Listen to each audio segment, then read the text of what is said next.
Ecobici y HSBC, la red con más de 22 millones de viajes en 2024 y muy pronto más cerca de ti, presenta Lo que hay que saber.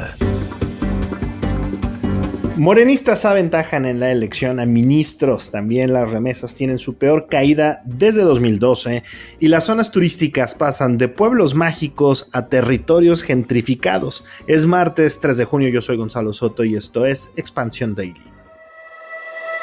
Esto es Expansión Daily. Lo que hay que saber. Lo importante del día con los editores de Expansión. Expansión Daily. Lo que hay que saber. Bienvenidos. Bienvenidas y bienvenidos a un episodio más de Expansión Daily. Activen las notificaciones de este podcast para que estén muy bien informados e informadas. Hoy está conmigo Ivette Rodríguez, editora de Empresas en Expansión. ¿Cómo estás, Inge? Muy buenos días. Hola, muy bien, muchas gracias, buenos días. Oye, pues muchas gracias por acompañarnos en esta ocasión, Inge. No hay temas de carritos, ¿verdad? Pero vamos a hablar de temas que también son muy importantes y relevantes, sobre todo porque tenemos el seguimiento a esta elección judicial de la cual platicamos amplio y variado ayer con Mariel Ibarra. Sabemos que es un tema muy complejo, sabemos además que siguen los cómputos distritales en todo el país, sabemos que además pues todavía no tenemos mucha claridad acerca de gran parte de los resultados. Sin embargo, pues es un tema tremendamente relevante y bueno, hasta el momento pues Morena ha resultado vamos a llamarle el ganón en la elección más importante del domingo, porque en estos comicios del Poder Judicial se votó mayoritariamente por candidatos y candidatas afines a este partido. Y bueno, de acuerdo con los primeros cómputos distritales, de los 9 candidatos que se perfilan para llegar a la Corte, al menos 4 tienen vínculos con Morena. Sí, así es, pues está entre esos 4 el caso de Lenia Batres, de Yasmín Esquivel, Loreta Ortiz, María Estela Ríos y Sara Irene Herrerías. Quien hasta ahora pues han registrado la mayor cantidad de votos y que pues esto tiene mucho que ver con los llamados acordeones, ¿no? Que ahí como que se desvirtuó un poco esta herramienta, porque lo que había dicho el INE pues era que las personas, si es que así lo consideraban, podían apoyarse de un acordeón elaborado por ellos mismos a partir pues de toda la información de los perfiles y las trayectorias que estaba disponible, ¿no? Y a partir de eso pues podían elaborar su acordeón, sobre todo porque era el primer ejercicio de este tipo y también porque eran muchos los los cargos o ¿cómo decirlo? Las nominaciones por las que había que votar y pues quizá era difícil memorizarlo todo, ¿no? El problema es que esto se desvirtuó un poco y entonces hubo algunos acordeones que empezaron a circular en grupos de WhatsApp o que incluso te entregaban en la calle y que eran acordeones pues que incidían en el voto y en donde te decían casi, bueno, tú, esta es tu boleta y así es como tienes que votar, y ya venía como con los numeritos rellenados, ¿no? Entonces ahí ya se desvirtuó un poco el uso de esa herramienta. Y pues que bien que mal, esto sí al parecer va a incidir en el resultado final de esta elección. Es correcto. El uso de acordeones, hasta el presidente López Obrador llevaba el suyo, porque es normal cuando tienes que escoger a tantos candidatos de entre tantas posibilidades, en tantas boletas, en una elección tan compleja. Era muy complicado no llevar uno de estos acordeones, así es que pues este no era el asunto más bien viene que desde los partidos se generaron estos acordeones en una movilización que observamos a lo largo y ancho del país y a lo largo de toda la jornada electoral, que sin embargo, Inge, pues no dio para que esta votación superara el 12-13% máximo que se espera de acuerdo con el INE de participación ciudadana. Es decir, tampoco fue la gran herramienta. Y bueno, hasta el momento, y esto sí es, digamos, de las novedades de la tarde de ayer, Hugo Aguilar Ortiz, coordinador general de derechos indígenas del Instituto Nacional de Pueblos Indígenas, y la ministra en funciones Lenia Batres Guadarrama se disputaban la presidencia de la Suprema Corte de Justicia de la Nación. Esta sí fue una gran sorpresa ayer porque creo que la gran mayoría ya daba, según muchas de las encuestas de salida, como ganadora o a Yasmín Esquivel o a Lenia Batres para la presidencia de la Corte, y de pronto, ahora sí que todavía más por la izquierda, se apareció Hugo Aguilar y pues de acuerdo con varios de los cómputos y las cifras del INE, pudiera ser él ya el próximo, o pudiera ser muy pronto el próximo presidente de la Suprema Corte de Justicia de la Nación a partir del 1 de septiembre. Y bueno, ¿quién es Hugo Aguilar Ortiz? Pues él es funcionario del Instituto Nacional de Pueblos Indígenas, es afín a la Cuarta Transformación y pues ha tenido una carrera relacionada con los derechos indígenas, ¿no? Entonces, bueno, es un perfil que a mí me llama la atención, como que se sale un poco, como dices, ¿no? De lo que ya se preveía, pero bueno, vamos a ver hasta que se terminen de contabilizar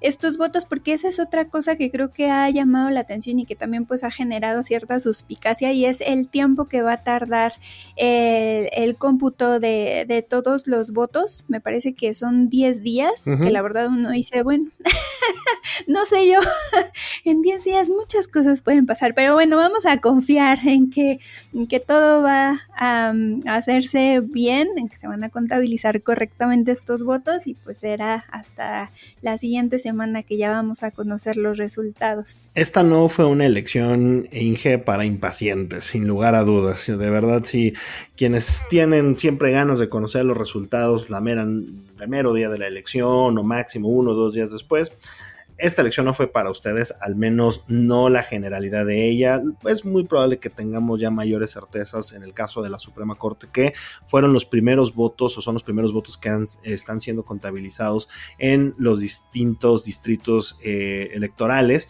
Y bueno, esto es, digamos, hasta el momento el avance de cómo va la elección judicial.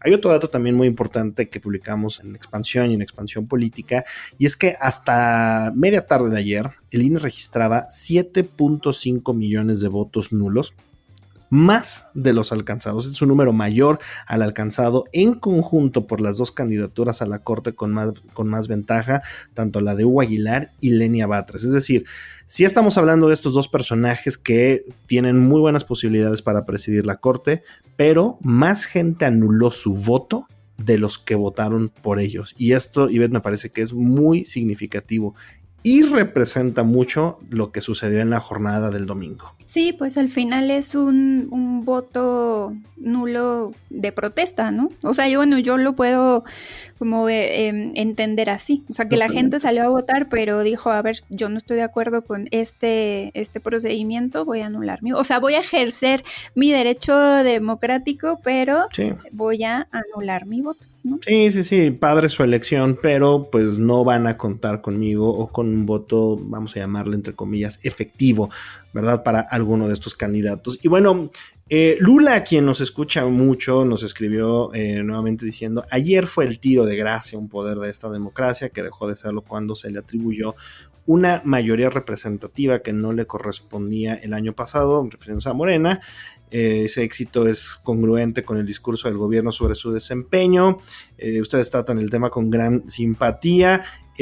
Lula, lo hacemos de la manera más amable que podamos. Sabemos que son temas complejos, te prometo que no los minimizamos, todo lo contrario. No hagas coraje con nosotros, mejor acompáñenos y síguenos dando play todas las mañanas.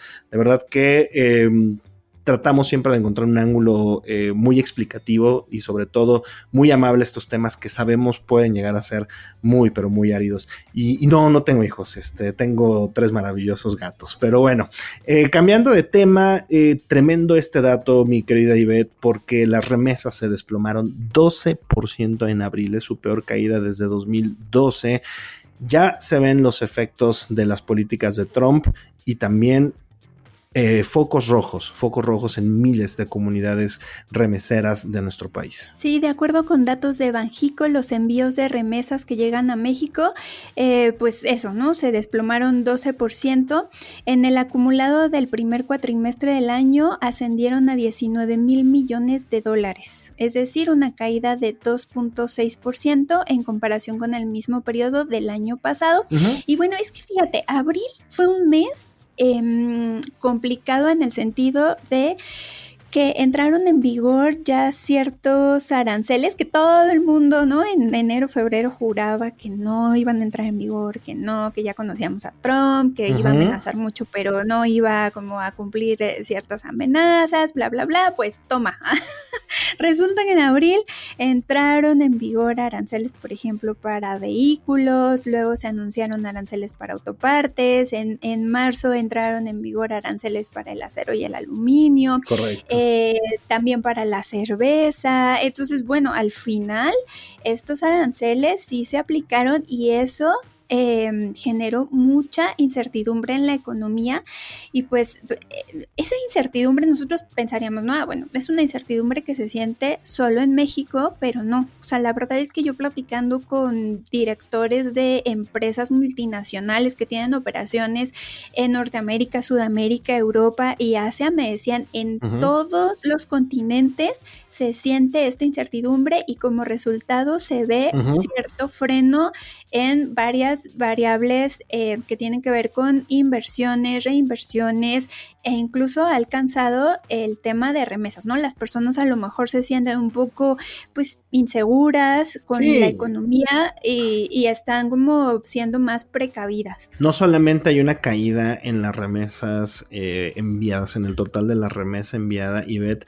también la remesa promedio que enviaron los mexicanos que viven en el extranjero, desde luego principalmente en Estados Unidos, fue de unos $385 por cada envío, lo que significó una caída de 4.5%.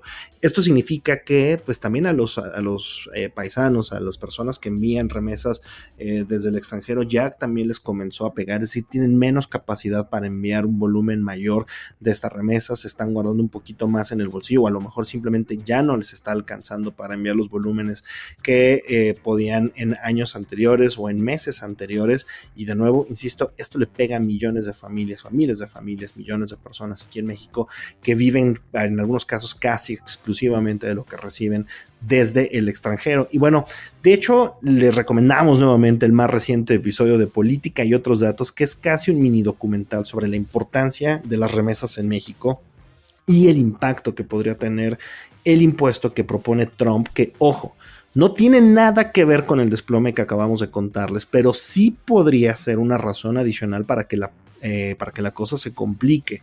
El episodio trae las voces expertas de Marcela Celorio, quien es cónsul de México en San Diego, el profesor José María Ramos del Colegio de la Frontera Norte y desde luego varias voces de migrantes que viven esto en carne propia. También está nuestra querida Mariel Ibarra, Alberto Verduzco. Les dejamos la liga de este episodio en la descripción de este daily.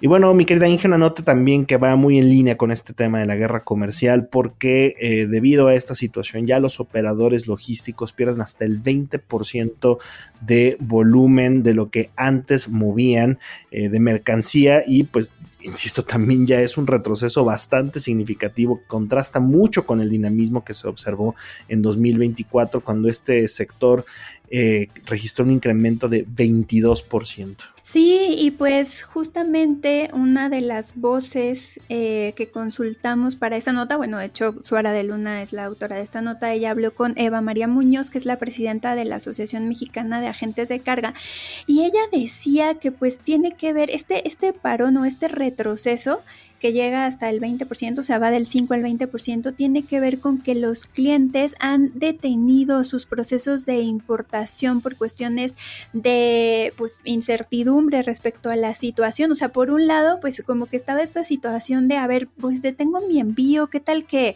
mañana al final se quitan estos aranceles o pasado, ¿no? Porque al principio pues sí vimos esto, que de pronto se imponía el arancel, pero al día siguiente se decía, bueno, lo vamos a posponer un mes más, ¿no? Uh-huh. Y entonces las empresas pues estaban en medio, como mencionamos justamente, pues abril fue un mes bastante complicado, también marzo, porque fue cuando se impusieron varios de estos aranceles. Entonces las empresas como que estaban en esta situación de si mandamos, no mandamos, nos esperamos, y al final pues esto impactó en la industria logística. Y por el otro lado pues también las empresas están en este proceso de entender cómo funciona ahora el pago de estos aranceles, ¿no? Porque incluso ha habido pues algunos de ellos que han sido retroactivos, y entonces por ejemplo Estados Unidos va a regresar algunos cobros que se hicieron durante el mes de marzo. Entonces también se está en ese proceso de entender cómo va a funcionar esta nueva dinámica comercial, y pues eso ha hecho que haya esta desaceleración en las operaciones logísticas. Y pues bueno, eso viene o va a verse acompañado pues de sobrecostos, ¿no? Porque siempre que hay disrupciones logísticas, pues eso suele traducirse en un sobrecostos, en sobrecostos, perdón, y pues ya hay por ejemplo, en el caso de contenedores está la previsión de que al cierre de este año pues se incremente el costo hasta en un 100%, sí, que no veíamos eso desde la pandemia. Ojo, exactamente, ese dato es muy importante. Esta situación ya la vimos durante los años terribles de la pandemia y ahora se repiten con esta guerra comercial. Es un sector que además requiere de muchísima eficiencia operativa. Cualquier tipo de disrupción le pega de una manera muy, muy fuerte. En alguna ocasión, en un episodio también de este podcast, Luis Alberto Zanella, el editor adjunto de la revista Expansión y un experto en logística, nos decía, todo se resume tan fácil en time is money, o sea, el tiempo es dinero, mano, y cualquier tema de disrupción en una cadena logística conlleva, ¿verdad? Es como una filita de piezas de dominó, tiras la primera una bola de nieve, o sea, se va haciendo un problema cada vez más grande, hasta que de plano se vuelve insostenible, como lo observamos en tantas cosas o en algunos sectores durante la pandemia o en años posteriores a ella. Recordemos las listas de espera, por ejemplo, para algunos automóviles porque se tronó la cadena de suministro, por ejemplo, de los semiconductores. Una historia que tú sabes muy bien, Inge. Pero aquí el tema es, no parece que en el horizonte haya una solución por lo menos pronta para estos operadores logísticos que, en serio, cada vez se sienten más vulnerables de lo que está ocurriendo. Sí, y pues bueno, al final, como bien dices, ¿no? Retomando lo que explicaba Alberto Zanella, esos sobrecostos, pues digo, las empresas en la medida de lo posible tratan de compensarlos con eficiencias y demás, pero al final, quien lo termina pagando, pues ¿quién creen que es? Tú y yo. El consumidor, tú y yo y así todos. Es, tú y yo. Sí, tú y yo y todos los que nos están escuchando terminamos pagando este problema que les tratamos de explicar aquí. Pero bueno, vámonos ya con el siguiente tema porque, a ver, el turismo mexicano ha cambiado de manera significativa y ha pasado de pueblos mágicos a sitios gentrificados, y es que sin una planeación adecuada los centros de los pueblos mágicos tienen o ya sufren de varios desplazamientos, encarecimientos y desde luego algunos rechazos de habitantes originales, aunque también pues corren el riesgo de convertirse en meras escenografías. Los restaurantes, por ejemplo, lo vemos y esa es hay una muy buena manera, para mí hay dos muy buenas maneras culinarias de saber si un lugar está gentrificado. La primera de ellas es si la salsa ya no pica. La verdad es que una vez que la salsa deja de picar en un lugar, ya sabes que en los alrededores hay una gentrificación importante. Y la otra es cuando te dan el menú ya de plano en inglés, y esa a mí por lo menos personalmente es la que menos me gusta. No me gusta ninguna de las dos, pero la del menú en inglés es muy evidente, y eso vemos que ocurre, Ivette, en muchos de estos llamados pueblos mágicos. Sí, oye, o que también los precios ya están en dólares. Todos. ¿A poco no? O sea, sí, hasta la artesanía ya está en dólares. No, o sea, en Cancún es así, ya, o sea, como dices, ya ahí la comida está muy pensada, los menús para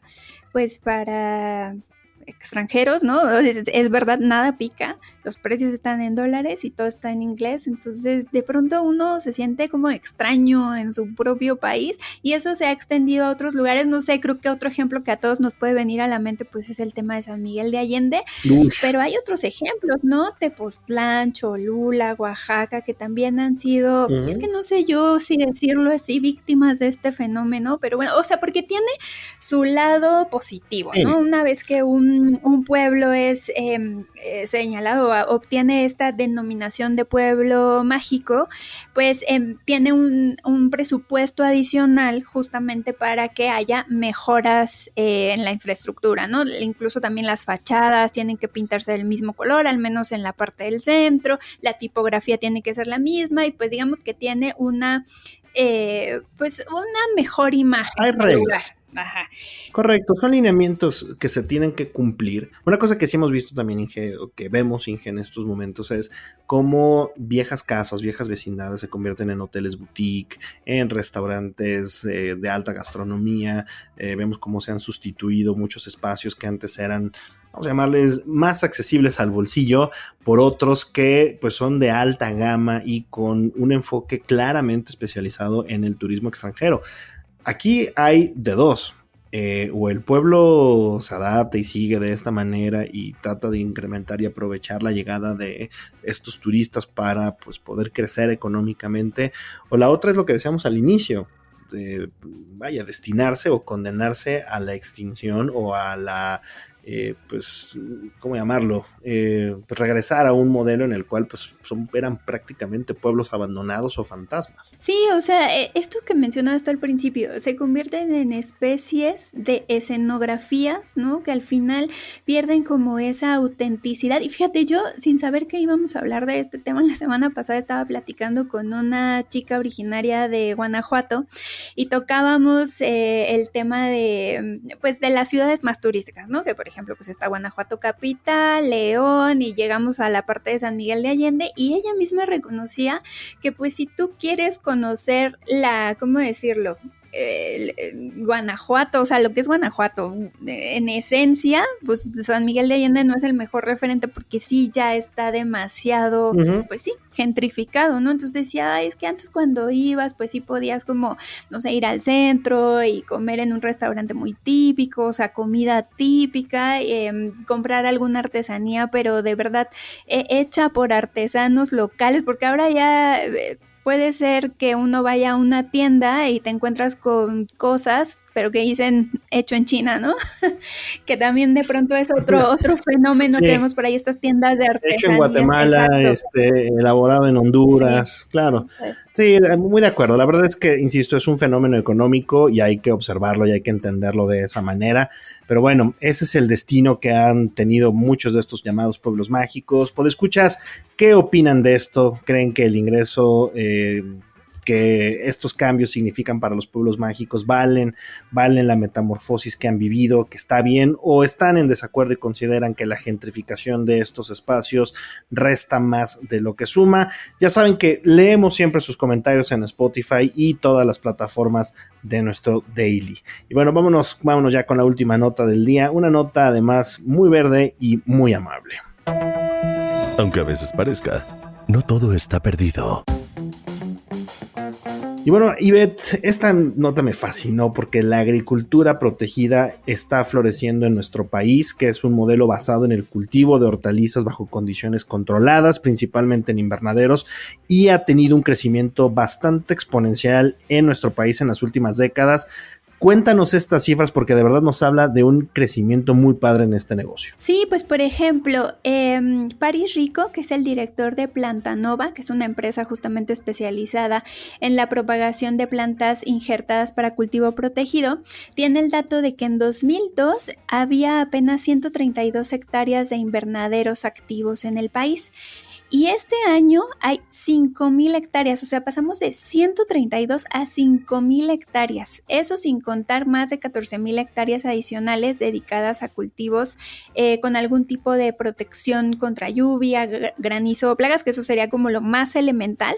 Pero ya si pensamos en un invernadero, pues ahora sí que bien puesto, pues ya tenemos 5,000 hectáreas. Y mucho tiene que ver con el tema de que los cultivos, digamos, hechos bajo este concepto, pues tienen buen consumo en Estados Unidos y Canadá. Correcto.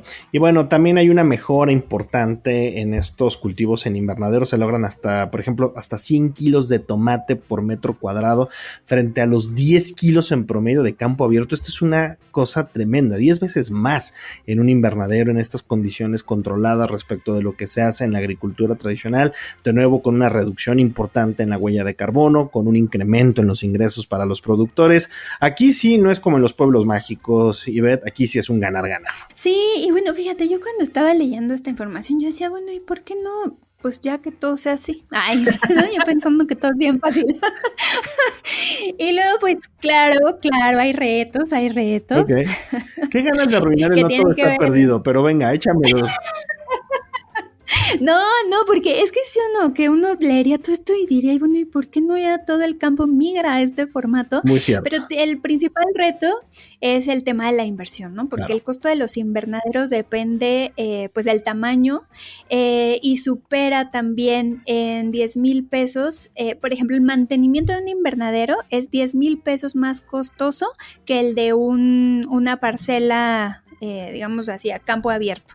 Y también la inversión inicial que se requiere para comenzar a operarlo, pues es mayor, ¿no? Uh-huh. Y pues ya sabemos que el recurso justamente para el campo, pues no es como que sea cuantioso. Entonces ese es el principal reto, porque o sea, todo lo que comentabas, ¿no? Los beneficios son muchos, sin embargo, pues la inversión también la inversión inicial y de mantenimiento es cuantiosa y pues no hay suficiente dinero ahorita para que todos los campesinos pues puedan migrar a este sistema de agricultura protegida. Correcto. Ahí está, digamos, el pequeño pero creo que vale mucho la pena considerarlo, insisto, por los beneficios que esto trae en otras aristas. Inge, muchas gracias por habernos acompañado en este episodio de martes. Muchas gracias, y pues digo, ya es martes, pero aún así creo que se vale buen inicio de semana para todos. Siempre es bueno desear una buena semana, no importa qué día sea. Pero bueno, ya saben que toda la información sobre estos y otros temas están disponibles en expansión.mx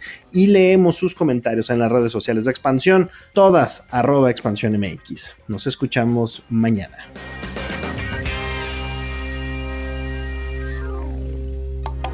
Expansión Daily. Escucha un nuevo episodio lunes a viernes a partir de las 6 de la mañana. Expansión Daily es un podcast de Expansión. Este episodio llega a ti gracias a rss.com, el podcasting hecho simple. Ecobici y HSBC, la red con más de 22 millones de viajes en 2024 y muy pronto más cerca de ti, presentó